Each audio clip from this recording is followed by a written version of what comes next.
Hey, I'm Courtney Waterman, your tutor. Lover of anime, manga, and math. And you just tuned into another session of Tutor Me Sempai. Welcome back, everyone. Today we're jumping into a 6th grade topic, using parentheses in math. Now, if you're new to my channel, I'll be putting timecodes in for this video in the description box below. So use that to skip ahead to whatever part of the video you think is most interesting. As always, if you have any questions about what you see today or even your own homework, you can always visit my Facebook page at Tutor Me Sempai and tell me all about it there. Today's video is going to have 3 parts. So leave a like, smash the subscribe button, and let's get started. So today we're going to be talking about the uses of parentheses in math. Now, wherever you are in your math journey, you may have already seen parentheses used in math. However, if you haven't and you plan on continuing in math, trust me, you will see parentheses a lot as you continue going on. And the parentheses that you're going to be seeing will serve many different purposes depending on where they're being used. For example, let's say you had some grouping that needed to be done. You will see that parentheses are used in grouping. Now, grouping is pretty much where you have some sort of math going on inside that's different from what's happening outside. You're grouping. So this is an example of grouping. Whatever's going on in here, you're wanting to focus in or group that together, and your parentheses are how you can do so. This is separate from what goes on outside. Another use is, in fact, multiplication. So instead of writing something like this, 3 times 5, you could, in fact, write 3 parentheses 5, like this. You can put your 5 in parentheses, and this would be how you can use your parentheses to denote multiplication without having to write the actual sign for multiplication. So you have grouping and multiplication. As you keep going in math, it will also be used in function notation. Function notation. Now, let's say you have some function f. You don't really need to worry about this too much right now. Let's say you have some function f. You might see something like this, where you have parentheses and there's an x or something inside the parentheses. That tells us that whatever our function is, this is the input. Inside your parentheses captures the input, which you're going to be throwing into your function. Once again, you don't have to worry about that, but here's another use of parentheses. When you're dealing with coordinates, they show up. So whatever your coordinate plane, you might have something like x and y on an x and y plane. You might have x, y, z on an x, y, z plane. You might have actual numbers. So let's say 2, 3, so that's your x coordinate and your y coordinate. However your coordinates play out, you will have some parentheses there. When you're dealing with ranges or intervals, so ranges or intervals, parentheses have a role. You may have already seen this, in fact. So let's say you want to go from 0 to 10. This means all the numbers from 0 to 10. And of course, your parentheses versus a bracket means inclusive versus non-inclusive, whatever. That's not important right now, but just need to know that parentheses show up when you're using ranges or intervals in your math as well. So like you see here, there are plenty of uses of parentheses in math. It just depends on what you're trying to do.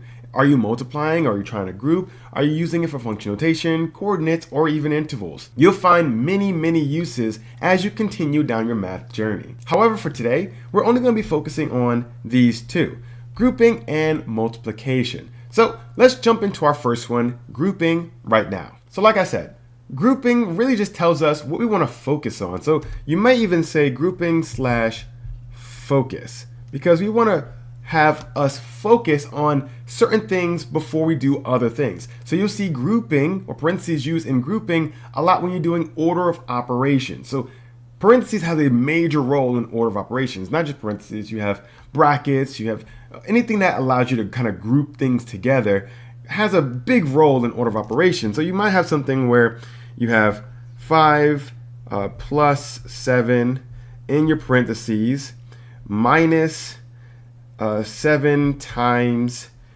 8. Now you can't just do this any kind of way you want. There's an order to this, hence the order of operations. And your grouping tells you that this is what you're going to have to do as a unit. Your grouping tells you that this right here, should be treated like one unit. Don't take things out of this and try to separate your parentheses. Focus on what's going on inside of your parentheses. This is a grouping. This is one unit. It should be treated no different from a single number. If it's inside a parentheses, it's the same as if it was just one number, one variable, one entity. And that's because you can have a bunch of different things attached to your parentheses, and dropping it in every case is going to be dangerous and oftentimes wrong. You can have something where it's like 2 on the outside of your parentheses, and you can have 3 plus 4 inside your parentheses, and you can have something where it's nothing outside your parentheses like this, but it's some multiplication going on inside. Let's say 4 times 6, and that's going to be raised to some power instead. So let's say to the 4th power. You don't want to just drop your parentheses and do it any kind of way. Your parentheses really helps you focus on what you need to do first, or at least what you need to do before moving on to something else. You will want to do everything in here first. Do everything in here first.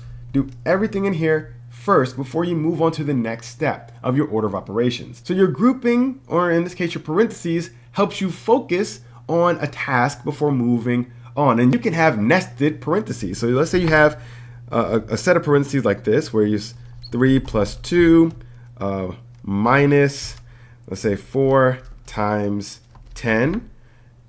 And get rid of this. We don't need that part anymore. And this is going to be times, let's say, another set of parentheses of 6 minus 1. And let's say we put all of that in parentheses, and that's going to be times 108. You can have a lot of parentheses, and what you need to do is just do them one at a time. You focus on your parentheses. So you're not going to multiply anything by 108 before you tackle each set of parentheses. And as you tackle them, you can then have them go away as necessary. But grouping allows you to, once again, focus. When you see something like this, it can look really, really complicated, but you can focus on things in different sections and handle them. You can do this. Focus on that first. You can focus on this first. You can focus on this first. It's whatever's inside the parentheses, focus before moving on to the next thing. But once again, that's going to be a part of your order of operations. We're not talking about order of operations right now. We're just showing you how parentheses can be used. And one use is for grouping. If you're interested in order of operations, I do have another video on this channel that focuses on Gemma. This is one of my favorite ones. There's other order of operations that you can use, but I really like Gemma. So if you are interested in Gemma, check out my channel and check out this video for order of operations. But like I said, that's another video. This is just an example of how you can use your parentheses for grouping. Think of grouping just like a focus. When you have something complicated like this, focus on each set of parentheses and do what's inside them first. So now that we talked about grouping, let's move on to our next use, which is going to be multiplication. So as you get further in math, you will get a lot more variables thrown into your equations, and those variables may confuse you. However, it's going to be a natural part of math that we're going to have to solve. We're going to have to get used to. And parentheses are essentially kind of like a see-through variable if you think about it. So notice that your variables tend to be like x, y, z, etc. But when you put your variables into your equations or your expressions, you tend to just write them next to each other like this. But we understand that this is going to be 5 times x. You don't know what x is. X can be anything. But this is pretty much the notation for 5 times x. Your parentheses work the same way. If you had 5 parentheses and something, it doesn't matter what it is, something, you're just saying, let's say this was going to be 9, plus 10. You're just saying you're doing 5 times, right? And remember what we just talked about, what's going on inside your parentheses is going to be a grouping, a focus. So it's going to be times the product, the sum. This is a sum, not a product. The sum of 9 and 10. You're adding 9 and 10. You want to do that first. So it's the sum of 9 and 10 times 5. Now, of course, you can just write this. There's nothing wrong with writing that. Another way of writing your multiplication is going to be 5 dot 9 plus 10. This dot also denotes multiplication, but you don't have to do any of that. You can just put it next to your parentheses, and that denotes multiplication. As you continue in your math career, you're going to be introduced to a lot of variables. So using x for multiplication tends to kind of get confusing as you keep moving forward. And sometimes even the dot is a little bit more writing than necessary. So you might find yourself using nothing instead and just simply putting it next to your parentheses. That's perfectly okay, and it doesn't even matter where, because multiplication, you can write it either way. It means the same thing, whether it's before the parentheses or after parentheses, you're still multiplying. And once again, it doesn't matter what's inside. What's inside could be massive, it could be very small. So let's say you have something really big. Let's say 5 times 10 minus 3 plus 2 divided by 8. And that's all in your parentheses. If you put a 9 out here, that means 9 times all of this. It doesn't matter how big or small. You can have one thing in here just like that. It means the same thing. And another reason why you would probably want to do something like this is because, honestly, when you start getting into negative numbers and multiplying all your negative numbers, this looks like a lot. You have an x, you have a negative. Is that a negative? Is that a minus? It looks kind of confusing. You can easily get confused with what you need to be doing. But if you had something like this is a lot easier to digest. 9 times a negative 10. There is no is that a times a minus? Is that what do I do here with two signs here?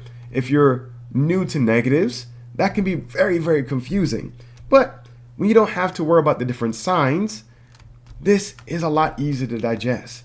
Once again, even if you had the dot there, that's a little bit easier than having the x, but this doesn't look as clean as just putting it in parentheses. So when you have variables, let's say 5x, and you have to plug in a negative, let's say it's a 5x squared, right? And you're having to plug in a negative 2 for it.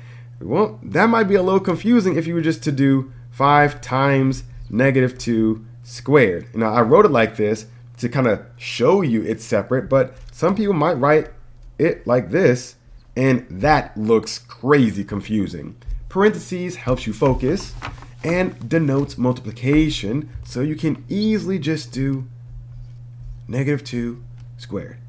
It's very clean, very easy to digest, easy to read. So I hope you were able to follow along with today's video, and I hope you see that there are plenty of uses for your parentheses in math. You just got to know which one you need. However, if you have any questions or ways of today, or even on homework, feel free to visit my Facebook page at Tutor Me Sempai and tell me all about it there. If you hadn't done so already, hit that like. It shows the channel by letting YouTube know that you found the video helpful. So hit that like, hit the notification bell, smash the subscribe button, and share the video with a friend. Well, that's all the time I have for today. I'm really hoping this helped with your homework, and look forward to seeing you again next week. I'm Courtney, and this has been another session of Tutor Me Sempai.